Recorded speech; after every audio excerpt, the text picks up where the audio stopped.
Bulletin में सबसे पहले आपको बताएं कि करतारपुर राहदारी मंसूबे पर पाकिस्तान और भारत के दरमियान मुज़ाकरात का पहला दौर अटारी में मुकम्मल हो गया। एलामिया जारी किया गया है जिसके मुताबिक मुज़ाकरात का अगला दौर 2 अप्रैल को वागा पर होने का इत्तफाक किया गया है। करतारपुर राहदारी के तरीके और मुसव्वदे से मुतल्लिक पहली मुलाकात खुशगवार माहौल में हुई। डॉक्टर फैसल ने बताया, एलामिया में यह भी बताया गया है कि दोनों फरीकैन ने मुख्तलिफ उमूर पर तफसीली और तामीरी मुज़ाकरात किए। मुजव्वज़ा मुआहदे की फराहमी और करतारपुर राहदारी के काम को तेज तर करने पर भी इत्तफाक हुआ।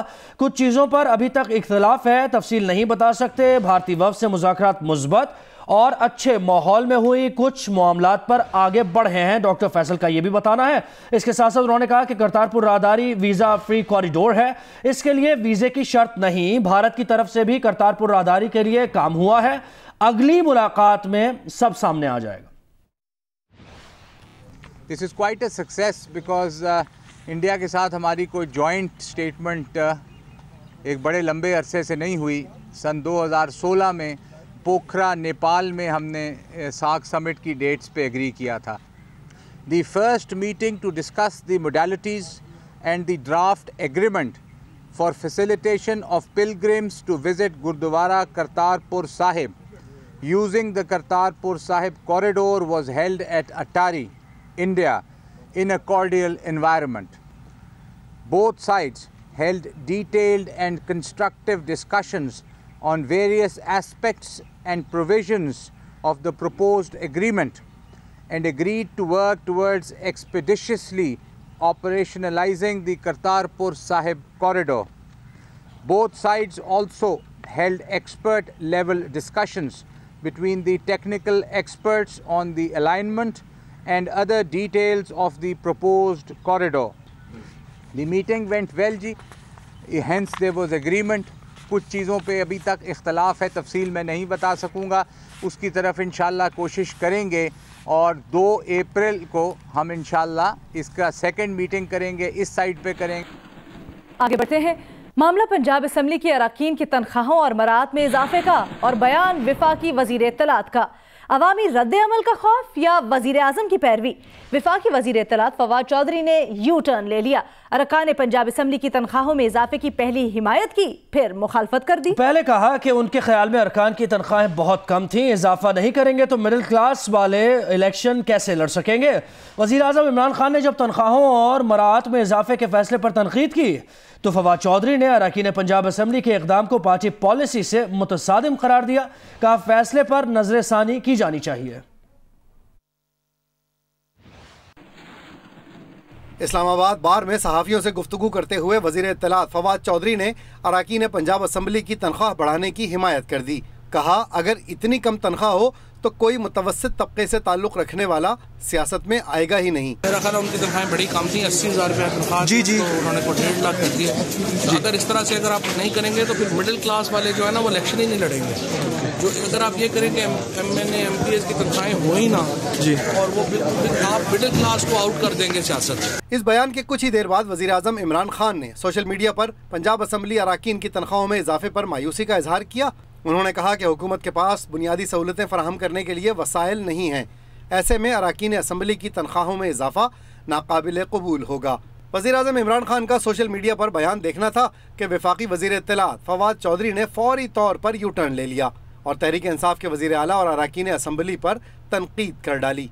उन्होंने कहा कि वज़ीर आला और पंजाब असम्बली के अरकान के खुद को नवाजने के इक़दामात वज़ीर आज़म और वफाकी हुकूमत की पॉलिसी से मुतसादिम हैं। तहरीक इंसाफ की पॉलिसी का सरीहन मजाक उड़ाया गया है। और अरकान पंजाब असम्बली की तनख्वाहों का मामला है। सूबाई वज़ीर इत्तलात शमशान बुखारी ने भी यू टर्न ले लिया। शमशान बुखारी ने गुज़श्ता रोज़ तनख्वाहें बढ़ाने को एहसन इक़दाम और ज़रूरत करार दिया था। वज़ीर आज़म के बयान के बाद शमशान बुखारी ने भी बिल पर तहफ़्फ़ुज़ात का इजहार कर दिया। कहा मैं भी तनख्वाहों में इजाफे के खिलाफ था। वज़ीर आज़म इमरान खान के ट्वीट का असर या कुछ और। पंजाब के वज़ीर इत्तलात शमशान बुखारी भी अरकान असम्बली की तनख्वाहों में इजाफे के बिल पर यू टर्न लेने वालों में शामिल। 24 घंटे में बयान बदल लिया। कहते हैं मैं भी तनख्वाहों में इजाफे के खिलाफ था, वज़ीर आज़म भी खुश नहीं है और पार्टी के अंदर भी मुख्तलिफ आरात थी जिसमें अल्हम्दुलिल्लाह मैं भी हूँ। मार्च पे नहीं है, अब देखते क्या होता है। सिर्फ एक रोज कबल 13 मार्च को समसाम बुखारी का कहना था कि MPs की तनख्वाहें KPK और बलोचिस्तान के मुताबिक करना चाहते हैं। अरकान दूर दराज इलाकों से आते हैं, इसलिए इजाफा नागुज़ीर है। बहुत सारे मेंबर्स को, हर कोई अमीर नहीं होता, बहुत सारे ऐसे लोग हैं, ऐसा महरूम तबका है तमाम पार्टियों में कि जिनको पार्टी वर्कर्स की हैसियत से वो आए हैं, और वो उसकी कोई वजह है। अगर आप उस पर चले जाएं बेसिक तनख्वाह में, हम उनको क्लब करके चीज़ों को बड़ा बना देते हैं। आप बेसिक तनख्वाह में जाएं तो वो इतनी नहीं है, शायद वो 16वें 17वें ग्रेड वाले ऑफिसर की आप देखें तो ये बराबरी हो। अरकान असम्बली की तनख्वाह में इजाफे का बिल अब गवर्नर पंजाब चौधरी मोहम्मद सरवर के पास है। ज़राए के मुताबिक गवर्नर ने बिल पर दस्तखत करने से पहले वज़ीर आज़म से मुशावरत का फैसला किया है। वजीर आज़म ने मामले का नोटिस लेते हुए कहा कि पंजाब असम्बली के अरकान वज़रा खुसूसन वजीर आला की तनख्वाहों में इजाफे का फैसला मायूस कुन है। पाकिस्तान खुशहाल हो जाए तो शायद ये काबिल फ़हम हो। वज़ीर आज़म ने बयान दिया और कहा कि जब आवाम को बुनियादी सहूलतों की फराहमी के लिए भी वसाइल दस्तयाब नहीं तो ये फैसला बिल्कुल बिला जवाज़ है। वज़ीर आज़म इमरान खान, जिन्होंने कहा कि पंजाब असम्बली के अरकान वज़रा खुसूसन वज़ीर आला की तनख्वाहों में इजाफे का फैसला मायूस कुन है। पाकिस्तान खुशहाल हो जाए तो शायद ये काबिल फ़हम हो।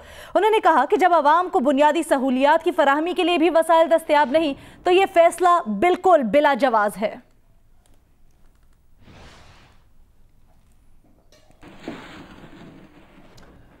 दूसरी तरफ पंजाब असम्बली अरकान ने अपने मुस्तकबिल का भी बंदोबस्त कर लिया। साबिक अरकान असम्बली के लिए भी ताहयात इलाज मुफ्त कर दिया गया। मजीद तफसीलात जानेंगे, आजम मलिक ने हमें ज्वाइन किया है। जी आजम। जी देखिए, पंजाब असम्बली में आजकल अपोजिशन और हुकूमती अरकान के दरमियान वो बाहमो शकीर हो चुके हैं। आजकल उनके दरमियान हवा नहीं गुजरती। खास तौर पर तनख्वाहों के बिल में इजाफे के ऊपर दोनों अरकान जो थे वो मुतमिन नजर आए, एक दूसरे के साथ देते नजर आए। और एक और चीज उन्होंने की कि जो अरकान मुस्ताफी हो जाएंगे 5 साल बाद पंजाब असम्बली में, उनका जो अद्वियात का अखराजात होंगे ताहयात वो ले सकेंगे। किसी भी इदारे में ऐसा नहीं होता पेंशन 70 ईयर्स तक या 80 ईयर्स तक, लेकिन इसके बावजूद पंजाब असम्बली ने ये एक निराला कानून जो है वो पास किया है कि जो अरकान यहाँ से जा चुके होंगे वो भी ताहयात पेंशन ले सकेंगे और अद्वियात की मद में अखराजात जितने भी होंगे उससे मुस्तफीद हो सकेंगे। इसके साथ साथ जैसे आपको भी पता है कि बिल की मंजूरी के बाद CM पंजाब जो है वो लाहौर में घर भी ले सकेंगे। तो इस बिल की मंजूरी के बाद जो अरकान असम्बली में रहेंगे उनकी भी और जो नहीं रहेंगे उनकी भी मौजें ही मौजें। जी ठीक, बहुत शुक्रिया आज़म मलिक तफसीलात के लिए।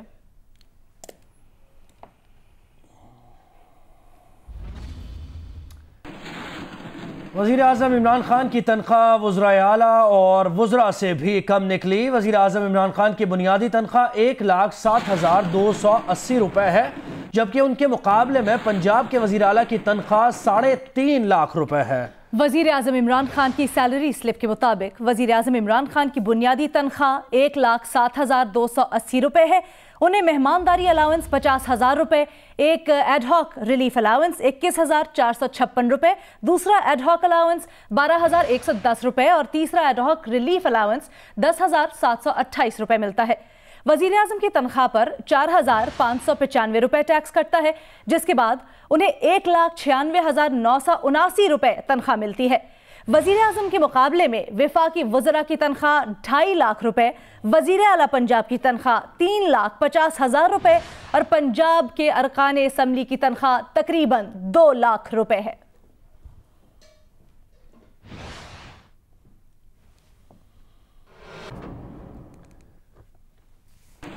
आगे बढ़ते हैं। पेशावर से खबर यह कि FIA ने कार्रवाई की है। बेनामी अकाउंट चलाने वाला मुलजिम गिरफ्तार कर लिया गया। मुलजिम फजल खान के मुख्तलिफ बैंक्स में 35 अकाउंट्स हैं। FIA का यह बताना है मुलजिम ने मुख्तलिफ बैंक से 9 अरब रुपए की ट्रांजेक्शन्स की थी। मुलजिम के खिलाफ मुकदमा दर्ज कर लिया गया है। मुलजिम फजल खान को मॉल रोड से गिरफ्तार किया गया, FIA ऐसा बताती है।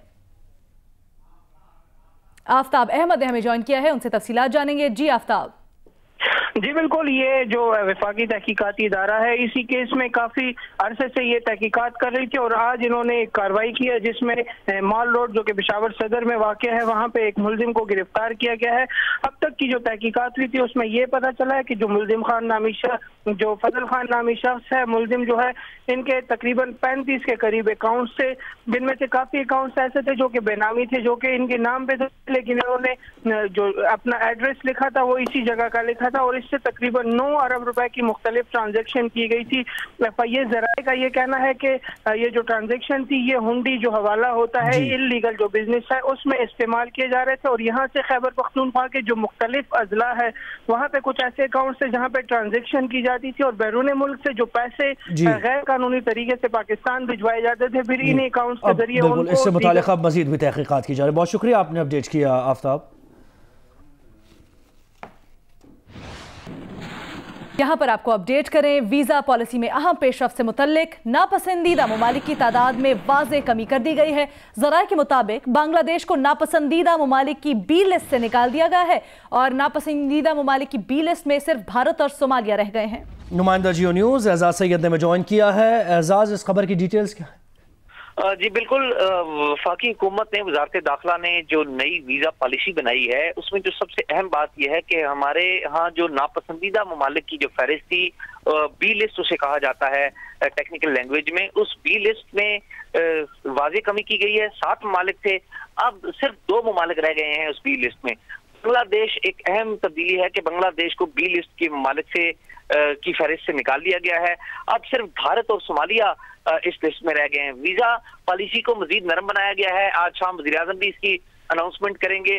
पहले 48 ममालिक के लिए थी हमारी पॉलिसी कि हम उनको बिजनेस वीजा दिया करते थे, अब 96 ममालिक को बिजनेस वीजा दिया जाएगा। 175 ममालिक हैं मजमूई तौर पर जिनको ऑनलाइन वीजा की अप्रूवल दी गई है, लेकिन इब्तदाई तौर पर सिर्फ 5 ममालिक को पायलट प्रोजेक्ट के तौर पर जो ऑनलाइन वीजा है वो दिया जा रहा है। बहुत शुक्रिया एजाज तफसीलात के लिए। पाकिस्तान सुपर लीग 4 का पहला एलिमिनेटर मैच आज कराची किंग्स और इस्लामाबाद यूनाइटेड के दरमियान खेला जाएगा। नेशनल स्टेडियम कराची में आज की फातेह टीम कल पेशावर ज़ल्मी से टकराएगी। हारने वाली टीम इवेंट से बाहर हो जाएगी। पीएसएल के पहले एलिमिनेशन मैच में कराची किंग्स सामना कर रही है दिफाई चैंपियन इस्लामाबाद यूनाइटेड का। जो भी इस मैच में जीत हासिल करेगा वो पीएसएल 4 के टाइटल के एक कदम और करीब आ जाएगा। लेकिन कराची किंग्स के लिए इस्लामाबाद यूनाइटेड को शिकस्त देना आसान ना होगा। दोनों टीमों के 2 तरफा मुकाबलों को देखें तो कुल 11 टाकरे हुए, जिसमें 4 मैच कराची किंग्स तो 7 मैचेस इस्लामाबाद यूनाइटेड ने जीते। कराची किंग्स ने इस सीजन में भी जीत की उम्मीद लगाई, मगर इस्लामाबाद यूनाइटेड की बेहतरीन कारकर्दगी के आगे टिक न सकी। प्लेऑफ की बात की जाए तो इस्लामाबाद यूनाइटेड 3 बार प्लेऑफ मरहले में पहुंची और इसको भरपूर तरीके से कैश किया। कुल 6 मुकाबले हुए, जिसमें 2 फाइनल समेत 5 मुकाबलों में कामयाबी का ताज पहना। सिर्फ 2017 में पहला एलिमिनेशन मैच हारा और टूर्नामेंट से बाहर हुई और ये शिकस्त उसे कराची किंग्स ने दी। हैरान कुन तौर पर ये कराची किंग्स की प्लेऑफ में खेले गए 5 मैचों में वाहिद फतह भी थी, जो उसे सेकंड एलिमिनेशन मैच तक ले गई। इस मैच के अलावा कराची किंग्स ने प्लेऑफ में इस्लामाबाद यूनाइटेड का मजीद 2 बार सामना किया और दोनों बार शिकस्त का मुंह देखा। अब कराची के नेशनल स्टेडियम पर दोनों टीमें आमने सामने आ रही हैं। इस मैदान पर इस्लामाबाद यूनाइटेड ने फाइनल समेत 2 मैचेस खेले और दोनों में कामयाबी हासिल की, जबकि कराची किंग्स ने 2 में से 1 मैच जीता जबकि 1 हारा। ऐसे में समी 11 का स्क्वाड बैटिंग और बॉलिंग दोनों में कारकर्दगी दिखा रहा है। ल्यूक रॉन्की, कैमरून डेलपोर्ट और आसिफ अली पीएसएल के इस सीजन में टॉप 10 बैट्समैन की फहरिस्त में मौजूद है, जबकि उन्हें आईसीसी की T20 के बेहतरीन बैट्समैन की रैंकिंग में 10वें नंबर पर मौजूद एलेक्स हेल्स का साथ भी मिल गया है। इसके साथ साथ फहीम अशरफ, शादाब खान और रुमान रईस की बेहतरीन बॉलिंग मुखालिफिन को चैलेंज भी कर रही है। लेकिन इमाद वसीम के पास भी कॉलिन इंग्रम, बाबर आजम और लियाम लिविंगस्टन की सूरत में उनका जवाब मौजूद है, जबकि बॉलिंग में उमर खान, मोहम्मद आमिर और उस्मान खान शनवारी की कारकर्दगी भी कम नहीं। तो क्या इमाद वसीम इस्लामाबाद यूनाइटेड को हराकर सीजन की पहली जीत के साथ उसे फाइनल की दौड़ से बाहर करने में कामयाब होंगे, या मोहम्मद समी माजी की कारकर्दगी दोहराएंगे? इसका जवाब जल्द मिल जाएगा। इस्लामाबाद यूनाइटेड और कराची किंग्स के दरमियान आज पहला एलिमिनेटर है। शाम 7 बजे ये मैच शुरू हो जाएगा। क्या माहौल है वहाँ, ये जानते हैं नुमाइंदा जियो न्यूज़ तलहा हाशमी ने हमें ज्वाइन किया है। तलहा, अपडेट कीजिए हमें।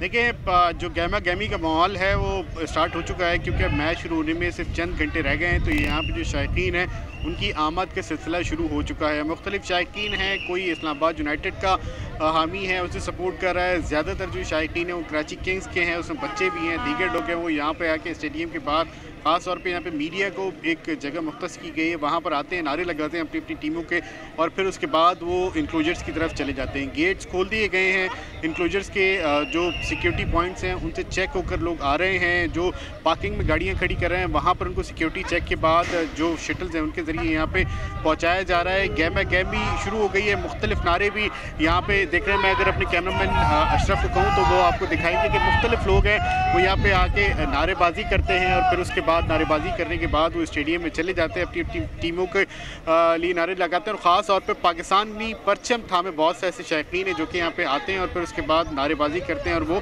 अंदर चले जाते हैं। तो गहमा गहमी का माहौल शुरू हो चुका है। जो लोग आने वाले हैं उनके लिए ये इत्तला है कि अब जो स्टेडियम आने वाले रास्ते हैं वो बंद कर दिए गए हैं। तकरीबन 2:30 बजे उन रास्तों को बंद कर दिया गया था, इससे पहले उसको आम ट्रैफिक के लिए खोला गया था, अब उसको बंद कर दिया गया है। जिनके पास अब सिर्फ टिकट्स हैं वो पार्किंग में अपनी गाड़ियाँ खड़ी कर सकते हैं और पार्किंग के भी बिल्कुल इंतजाम किए गए हैं। गहमा गहमी शुरू हो गई है, 4 बजे स्टेडियम के गेट्स खुल जाएंगे। तला बहुत शुक्रिया, आपने अपडेट किया। अरकान पंजाब असम्बली की तनख्वाहों में इजाफे के मामले पर बात करते हैं। वज़ीर आला पंजाब उस्मान बुज़दार के मुशीर ओन चौधरी हमारे साथ मौजूद हैं। चौधरी साहब, बहुत शुक्रिया आपके वक्त के लिए। सबसे पहले ये बताइएगा कि क्या अरकान पंजाब असम्बली की तनख्वाहों और मरात में इजाफे पर वज़ीर आज़म ने अभी सख्त मायूसी का इजहार किया है, तो क्या असम्बली में ये बिल पास करवाने से पहले इस पर पार्टी क़यादत ने वज़ीर आज़म से मुशावरत नहीं की थी? जी बिस्मिल्लाहिर्रहमानिर्रहीम, बहुत शुक्रिया आपका।